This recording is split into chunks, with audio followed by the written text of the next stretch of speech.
Poslanec Žan Mahnič ima postopkovni predlog.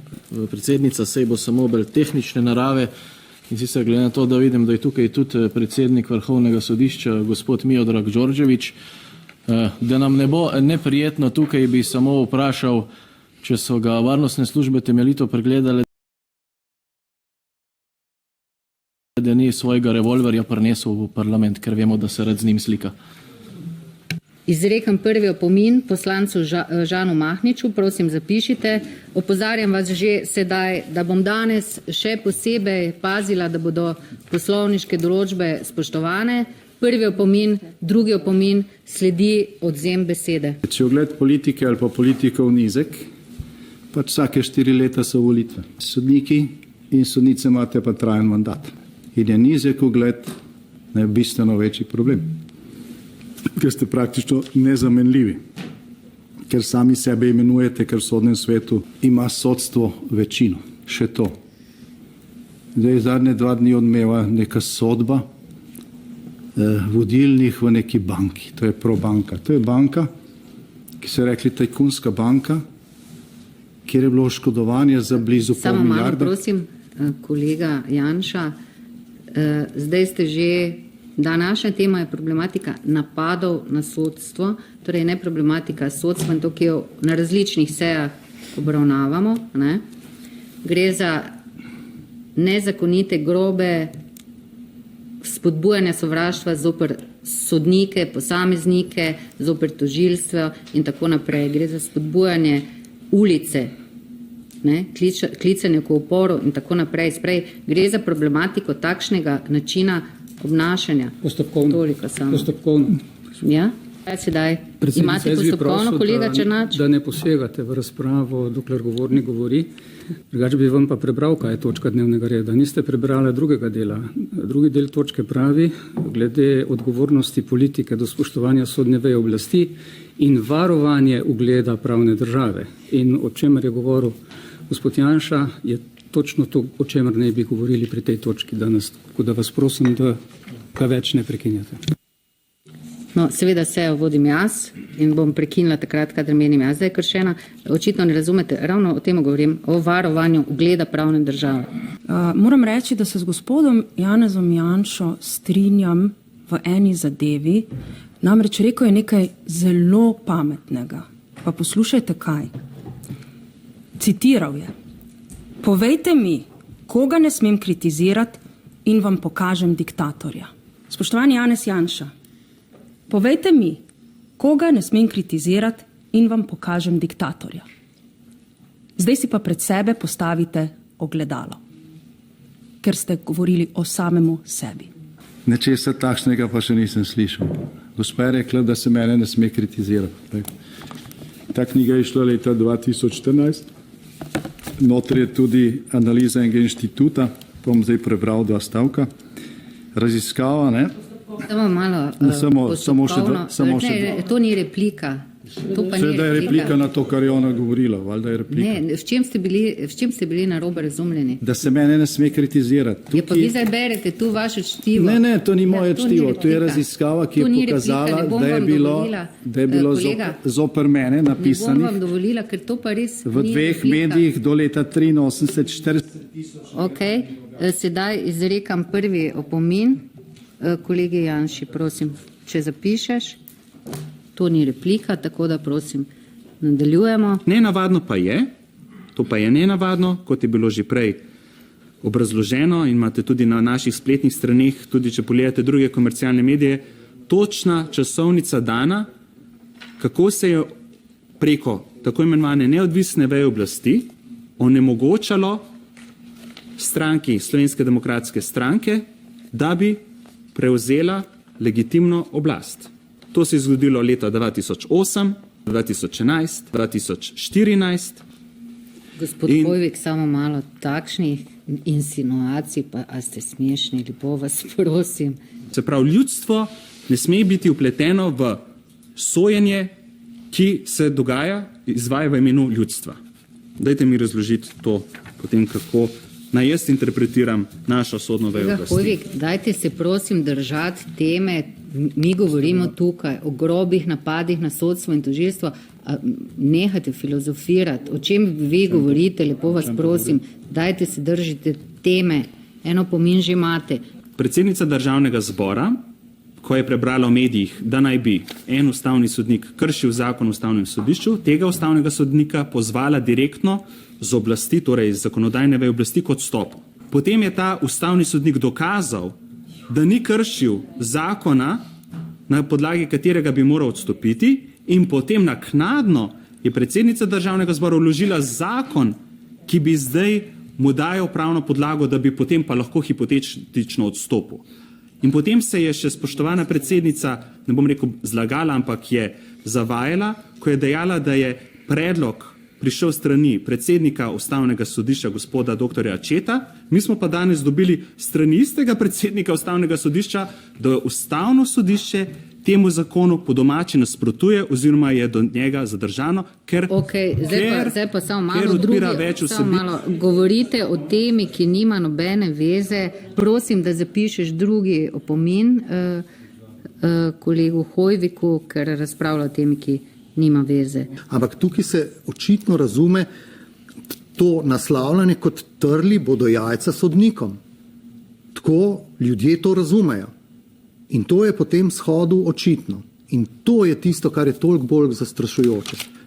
In vse skupaj, če se že obračamo v preteklost, nekaj je bilo tudi v bivši državi rečeno, me žal spominja na zborovanja iz nekih preteklih časov.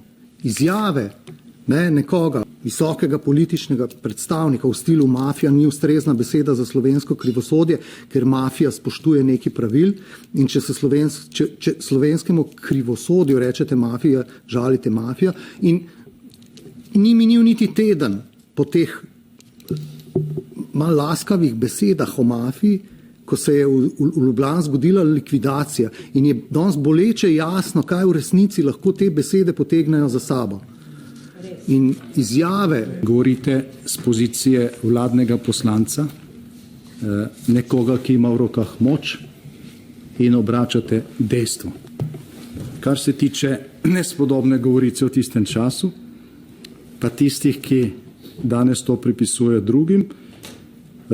Prosite, kolega Janša, to je sedaj razprava že, to ni več replika. To je replika na to, kar je on meni očital. To zdaj že razpravljate, tako da, ja, pa časa tudi že več nimate, tako da, to ni več 20 replika. sekund še imam. To ni replika, Oseba, pravim, glejte, lahko vsi ste prijavljeni k razpravi, boste potem prosim 20 sekund še imam. Ne, gre za to, da to ni replika več. To boste... Glejte, imejte enaka merila do vseh. Boste to povedali, tudi jaz imam tu marsikaj zapisano, tako da... Vaše replike so dolge po 10 minut. Prenehajte. Jaz bi želel, da opozorite kolega, ker to ni bila replika, če se ne strinjate z mano, replika je namenjena temu, da če ste bili napačno razumljeni ali kakorkoli, vi ste tukaj navajali v svoji repliki samo drugačno mnenje od mojega. Nič drugega, to ni replika. Tako je. Se strinjam. Sedaj pa ima, oziroma vam izrekamo opomin. Ja, drugi. Sedaj pa ima besedo kolega Poglajen. V teh primerih je popolnoma jasno in mislim, da to vsem nam, če želimo to priznati, seveda pošteno, da je šlo tukaj za krivosojenje. Po 288. Kolega Černač, izrekam vam opomin. Prosim, zapiši. To je drugi opomin. Ne bom dovolila, da boste žalili sodstvo. Oziroma imate že 2 opomina. Tako da vam odvzemam besedo. Nimate več besede. Ugovarjam zoper odvzem besede in predlagam, da o tem glasuje odbor. Kolega Černač je predlagal, da glasujemo o tem, ali se poslancu Černaču odvzame beseda. 2-krat je bil opozorjen. Jaz sem na začetku jasno povedala, da pač ne bom dopuščala takšnih žalitev. Glasujemo. Navzočih je 13 poslancev, za je glasovalo 8 proti 5. Ugotavljam, da je odločitev sprejeta. Ker poslanec Državnega zbora se mora, preberite si etični kodeks, kako se mora obnašati. Sedaj vas bom še odstranila iz dvorane, kolega Černač, če se boste drli tukaj vmes, ker niste ne doma, to vi lahko doma počnete, kolega Citiral sem Černač, odločbe Ustavnega sodišča pa Kazenski ne pa zakonik. v parlamentu. Ne? Obnašajte se. Odboru Tako da prosim, ali naj vas še prosim, da se odstranite iz dvorane. Ne bom vam sedaj dala. Kolega Černač, nehajte se dreti, vi več nimate besede in dalje žalite sodstvo, tudi tega ljudstvo sedaj tudi ne sliši. Menda vas ne bom še iz dvorane odstranjala. A ne?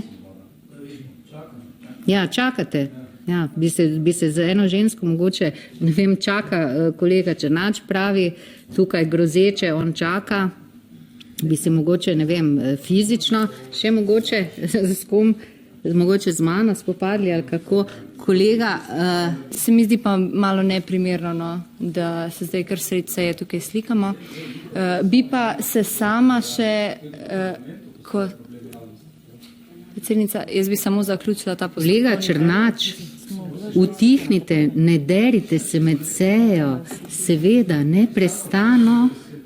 neprestano prekinjate, odstraniti vas bom dala z dvorane. Pač kolega Černač, poleg tega, da se ves čas nekaj dere, brez da bi imel besedo, tudi fotografira nas tak posebej v vsakega, veste, tudi predsednik Janez Janša.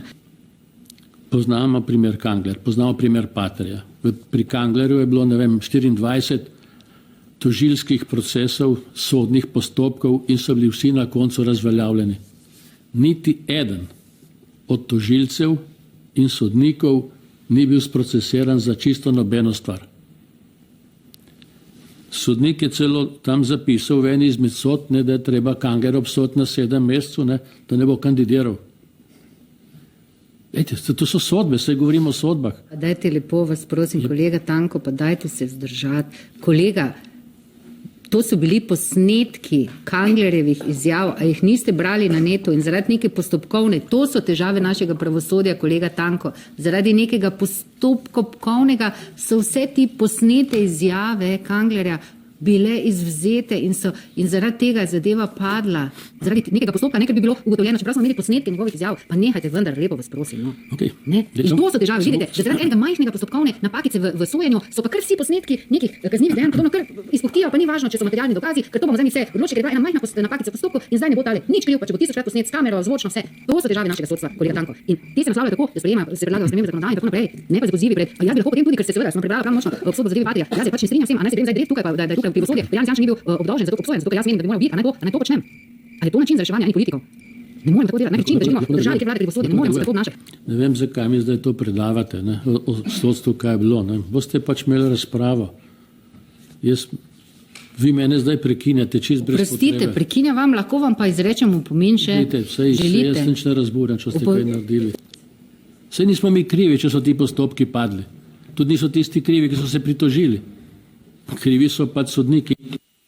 Dobro, kolega Tanko, no pol vam pa zdaj še en opomin izrekam, 100krat sem vam že povedala. Potem bi tudi vi morali za vse vaše leži v parlamentu že zdavna odgovarjati. Mislim, da se je prvič v zgodovini slovenskega parlamentarizma zgodilo, da so poslanci koalicije z glasovanjem vzeli besedo poslancu. Vi ste s tem poskrbeli še za dodatnih nekaj stol pa nekaj tisoč ljudi na naslednjem protestu. Ker ljudje, ki so nas volili, pričakujejo, da bomo mi njihov glas tukaj. In vi ljudstvu jemljete glas.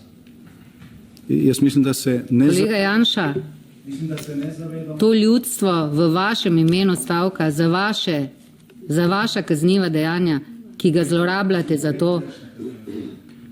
Ministrica nam je priznala, da je bila litijska katastrofa, sedaj pa se čudite, če ljudje dvomijo v te nakupe, ne? Vse ostale nakupe. Dvomijo.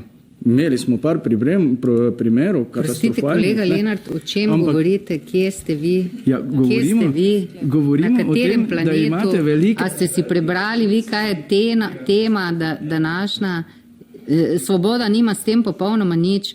Tu noben član Svobode ni sodeloval. Lepo prosim, no, naj naše seje zgledajo kot seje Državnega zbora v Demokratični Republiki Sloveniji, mislim, v naši demokraciji, če se tako izrazim, ne pa kot partijske seje v bivšem enopartijskem sistemu. Hvala. Vi boste že vedeli, kako to zgleda, a ne? Partijske seje. Ja. Izrekam prvi opomin, no seveda sejo vodim jaz in bom prekinila takrat, kadar menim jaz, da je kršena. Ne bom vam dovolila. 83, 40. Ok, sedaj izrekam prvi opomin. Kolegi Janši, nehajte filozofirati, o čem vi govorite, lepo vas prosim. En opomin že imate. Prosim, da zapišeš drugi opomin kolegu Hojviku. Ne, gre za to, da to ni replika več. Prenehajte. Oziroma vam izrekam opomin. Ja. To je drugi opomin. Nimate več besede. Sedaj vas bom še odstranila iz dvorane, kolega Černač, če se boste drli tukaj grozeče, on čaka, bi se mogoče, ne vem, fizično, še mogoče s kom, mogoče z mano spopadli ali kako. Utihnite, pač kolega Černač, poleg tega, da se ves čas nekaj dere, brez da bi imel besedo, tudi fotografira nas tak posebej. Lahko vam pa izrečem opomin še, kolega Tanko, no pol vam pa zdaj še en opomin izrekam. O čem govorite, kje ste vi? Ja, govorimo, kje ste vi? Govorimo na katerem o tem, planetu? Da imate